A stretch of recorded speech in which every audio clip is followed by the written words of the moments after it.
Selamat malam para netizen dimanapun kita berada, salam inspirasi bagi kita semua ya. Kenapa alergi terhadap hak angket begitu kan? Kalau memang tidak ada kecurangan ya, bahkan bagaimana tahun 2019 ya, tahun 2024 ya kalau nggak salah bahwa ya kekalahan Prabowo pada waktu itu menggaungkan terhadap angket juga begitu kan ya, sampai-sampai lihat saja realitas hari ini bahwa kalau menggunakan hak angket kenapa begitu kan, ada apa kenapa kok begitu alergi banget begitu kan ya. Saya rasa sampai hari ini kalau menurut saya pribadi sah-sah aja mau berspekulasi apapun begitu kan, tapi nampaknya begitu kan ya, nampaknya ini semacam ada ketakutan besar begitu kan ya, karena nuansa-nuansa politik seperti ini ya menurut saya pribadi tidak perlu alergi lah terhadap nuansa politik begitu kan, karena pada hakikatnya siapapun boleh menggunakan hak angket itu begitu ya. Salah satunya dari Lambe Waras ya, terkuak ya, ternyata kubu Prabowo banyak yang lupa bahwa DPR dulu pernah gunakan hak angket untuk menyediakan kekacauan DPT dalam pemilu ya. Bahkan Yusril ya, cuitan Yusril ya 2009, banyak yang lupa kalau DPR dulu pernah gunakan hak angket untuk menyelidiki kekacauan DPT dalam pemilu 2029 ya. Ini di tweet ya 16 Oktober 2013. Nah, kalau kita berbicara nuansa-nuansa politik hari ini bagi kami adalah ya kenapa kok begitu alerginya begitu terhadap hak angket hari ini begitu kan. Saya kira tidak ada perlu yang kita risaukan begitu kan ya terkait dengan adanya situasi politik hari ini. Karena ya wajar dong kalau mencari mencari keadilan ya, mencari nuansa politik, titik temu di situ begitu kan ya. Dan kabarnya banyak salah satu yang mengatakan dengan adanya hak angket ini istana mulai agak panik begitu kan. Ya kalau panik itu gimana coba? Jadi artinya apa? Artinya bagi kami apalagi Yusril begitu kan ya, tidak terima sama sekali terkait dengan adanya hak angket. Karena hak angket itu implementasinya bisa saja demo besar-besaran, chaos begitu kan ya. Bahkan ini akan terjadi ya pola pikir begitu kan. Karena ini bukan soal menang atau siapa yang kalah begitu kan. Banyak komentar-komentar netizen begitu kan. Ini silahkan simak dengan apa yang disampaikan si Yusril katanya begitu. Kalau gitu ya itu aparat ASN dan presiden pun bisa dipidana. Banyak bukti mengarah ke situ ya. Alibi 02 bantak kocak katanya. Mulai agak panik memang begitu kan. Ini tapi masalah DPT-nya tetap belum selesai juga kan Om. Atau masalah yang ini udah beres kan 52 juta. Ini banyak komentar-komentar netizen begitu kan ya. Dari 02 dan 01 dan 03 sebenarnya sudah ada alat bukti begitu kan ya, dengan adanya dugaan-dugaan seperti itu begitu. Tapi bagi kami adalah kalau kita dilihat dari nuansa politik hari ini, apa sih kepentingan dari partai PDIP? Apa sih ya kepentingan dari 01 dan 03 begitu kan untuk hak angket ini? Apakah mereka sudah tekad bulat bersatu begitu? Kepentingan mereka adalah mencari keadilan,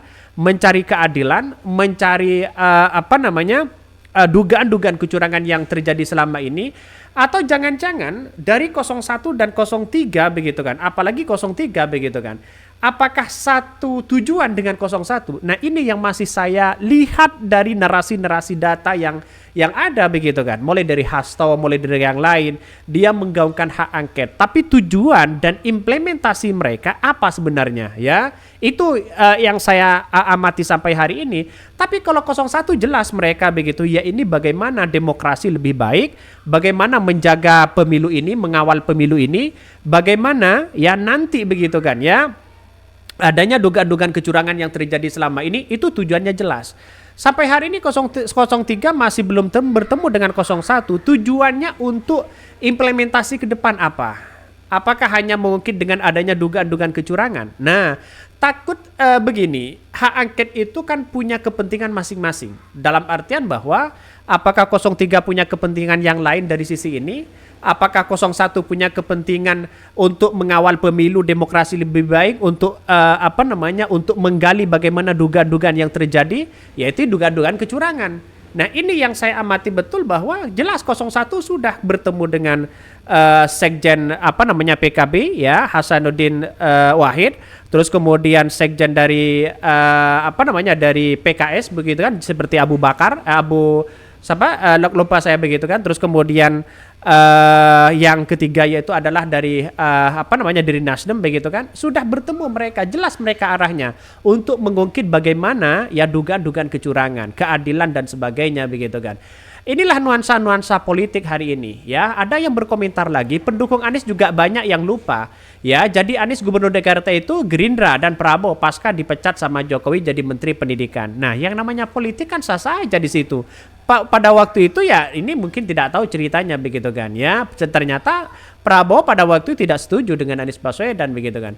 Bahkan ya 01 dan 03 ikhtiar, 02 ikutan, tapi ikut menghujat. Dari dulu juga bisa kali ya. Kalau ada yang bilang Pilpres ada kecurangan, Pak Jokowi dan Pak Prabowo juga pernah bilang ya curang cireng kok ya. Santai aja katanya. Ini komentar-komentar dari netizen. Maka saya sampai hari ini berasumsi begitu kan ya. Sampai hari ini berasumsi bahwa kalau memang tujuannya adalah baik dan sebagainya, boleh begitu kan ya. Saya setuju dengan dengan adanya hak angket ini begitu kan, biar menemukan titik temu di situ begitu kan. Kalau sudah menemukan titik temu ya, bukan tidak mungkin yang saya katakan tadi bahwa wah ini cukup menarik di ruang lingkup dia di kontestasi hari ini begitu kan. Bagaimana server yang kemudian terhubung dengan Alibaba, terus kemudian bagaimana dengan jumlah DPT yang kemudian tidak dapat suara, bagaimana realitasnya begitu kan ya. Dari angka 70% Prabowo sudah menduduki di di quick count ya, dan bahkan dari data KPU hampir 58%. Artinya apa? Artinya separuh dari 205 DPT ya, orang yang kemudian sudah punya hak di situ begitu untuk memilih, ya ternyata dapat berapa Anies Baswedan? Dikalkulasi saja begitu kan. Ya sekitar kalau 25% ya sekitaran berapa juta? 27 juta begitu kan. Sedangkan Pak Ganjar masih ya 15 jutaan di situ begitu kan.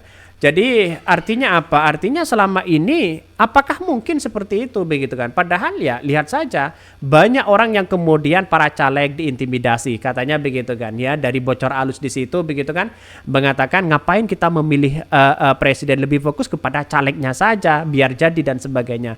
Narasi-narasi inilah muncul begitu di masyarakat sehingga ya Pilpres itu diabaikan di situ. Padahal pokok penting itu adalah Pilpres begitu kan ya.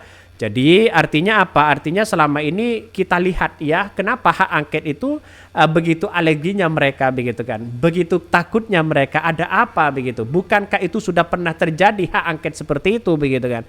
Ya karena kalau DPR kuat bukan tidak mungkin hak angket itu justru ya menjadi dampak positif kepada 01 dan 03 begitu. Jadi saya rasa kekuatan-kekuatan itu harus begitu kan ya. Karena nampaknya hari ini saya membaca dari situasi politik hari ini, walau meski ya hari ini sudah Prabowo Gibran dianggap menang, ya mestinya mereka, saya melihat agak cemas juga begitu kan ya. Karena lihat saja di parlemen bagaimana dengan masyarakat, kepercayaan sana sini sudah tidak ada lagi begitu kan. Artinya apa? Artinya nuansa politik hari ini sudah terpecah belah begitu kan. Ada ke kanan, ada ke kiri dan sebagainya. Oke, mungkin itu yang kami sampaikan ya. Tonton terus channel Hodari Podcast Rakyat ini karena ada berita-berita menarik dan viral setiap harinya. Salam para netizen, salam inspirasi bagi kita semua. Jangan lupa di subscribe di YouTube Hodari Podcast Rakyat ini.